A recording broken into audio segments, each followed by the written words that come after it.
Welcome to the Spring 2013 edition of HGI News and Entertainment. Our first story details the amazing journey of this year's Grade 9 girls volleyball team.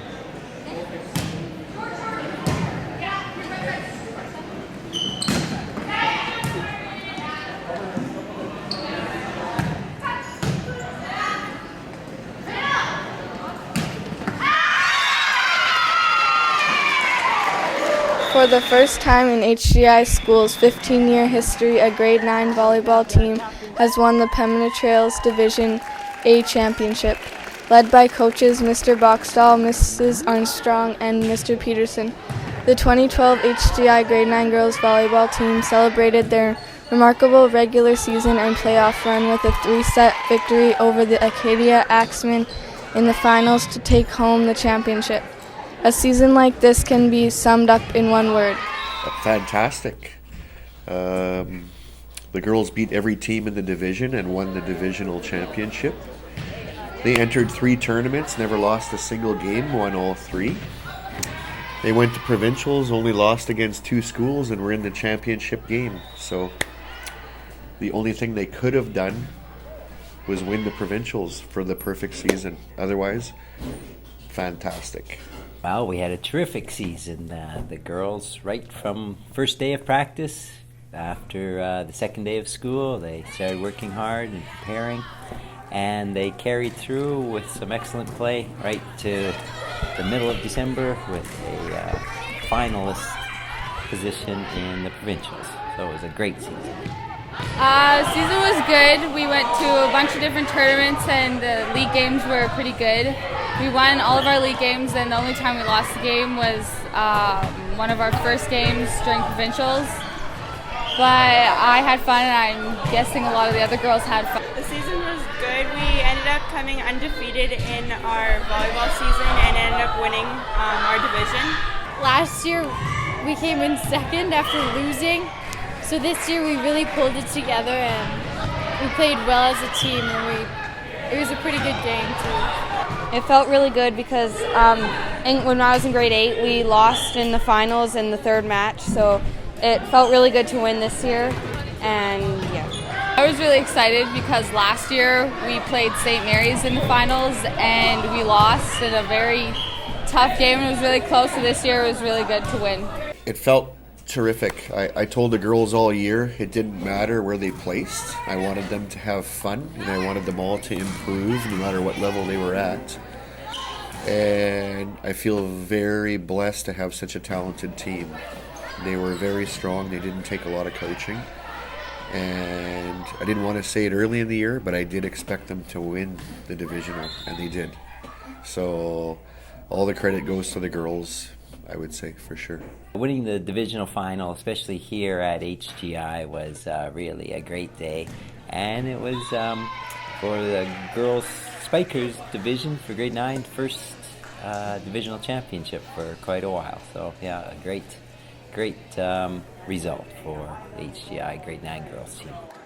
In December, following their undefeated season, 3 tournament championships and finals win, the girls embarked on a new journey as one of the 10 teams that entered the 2012 Grade 9 Provincial Volleyball Tournament. Provincials was just one-day tournament with 10 of the top teams in Manitoba competing for the championship. Our first game was at 8:30, and then the finals didn't end till 10, so we were there for a long time, and there were some really good teams there, so it was a good tournament to be in, and it was really pretty exciting.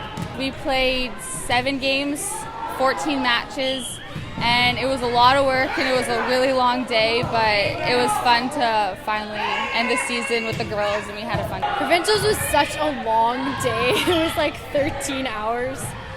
And by the end of it, we were all so sore and exhausted, but it was worth it because we didn't even expect to make it past playoffs, and we ended up coming second. Only 2 teams beat us, Lockport in the round robin and Sargent Park in the final. Otherwise, they didn't lose to any other teams, so they did terrific. It was a great experience for the girls. Very, very long, very hard tournament. Even though the girls fell short in the provincial finals, there is no doubt that the experience will still be unforgettable. Congratulations, Grade 9 girls.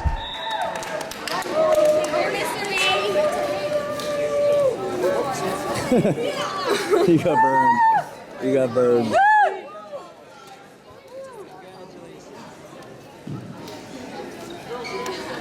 Our next story is about how a student in grade 8 has affected the digital lab. In the digital lab, a student named Ariel has built a computer to suit multimedia needs. Well, it all started with Mr. Dolinsky giving me a budget. So I looked through the web and I found the best parts that would suit the budget and our applications for it. And he went out, did some research, provided me with all the specs, and then we ordered them, and we then drove down to the place to get the parts and picked them all up. And that was basically it. Ari did all the rest, built it himself with a little bit of help from Mr. Orloff, and threw that beast together. We custom built it from the ground up. So we bought things like the case, the RAM, the hard drive. We hooked it all up. We use it for rendering video or 3D things, like the background right now, which we made in Blender. What makes it special? It's very, very fast. What I'm hoping is that in the long term that Ari and other students develop their skills in 3D rendering and some special effects so that when we make our HGI movie this year, that they can do all of the special effects work for the superheroes, like the flying guy or the fire guy or whatever it is, and they can use all of that to help produce a super cool HGI movie. We've actually started doing something pretty cool, which is called camera tracking. So we take a video and we match little points on the scene so we can insert things like a hole in the ground into a scene. So fire effects, explosions, we can make it all look a lot better by doing that. Thanks to the new hardware available in the digital lab, computing power will no longer be a limit for students hoping to make new multimedia effects. Our third story explores the impact that the NHL Lockout had on some local businesses. The end of 2012 was a tough time for many businesses as they were affected by the NHL Lockout. All over Winnipeg, people were not buying NHL merchandise because there was no NHL season. Well, sales are definitely down. We knew sales would be less than last year. The first year, everybody was going crazy for the Jets, but they were definitely down. Christmas was still pretty busy, but we noticed a big drop off once January started. Yeah, jersey sales were down. I mean, at the end of the day, where do you wear a jersey? Watch the game. So if there's no games on, no one's thinking about buying jerseys. T-shirts and hats still sold all right, but jerseys hurt. The lockout affected businesses in many ways. It affected sales, store hours, and the amount of jobs. We did have to put Jets merchandise on sale more than we typically would have had to, just to generate some interest over the holiday season. The hours were definitely less than they used to be, but we still had a lot of people on just in case it did pick up or the lockout could have ended any day. After Christmas, we did lay people off, though, just because it's been so slow. We had to let go of a few people. Since the lockout has ended, it has been business as usual. We've definitely noticed more of a spike in Jets merchandise. There's way more interest and far more customers in the Jets section as opposed to, say, just hockey equipment. So, we have noticed a little bit of a spike, and there's definitely more interest for NHL in general than there was before the lockout. Our final story takes a quick look at the new provincial report cards and how they are being received. In fall 2012, the province of Manitoba released a new provincial report card. The province stated that it was a very parent-friendly report card. The province has introduced a new 4-point scale.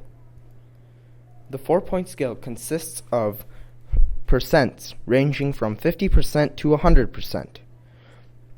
50% to 60% being 1, 60% to 70% being 2, 70% to 80% being 3, and 80% to 100% being 4.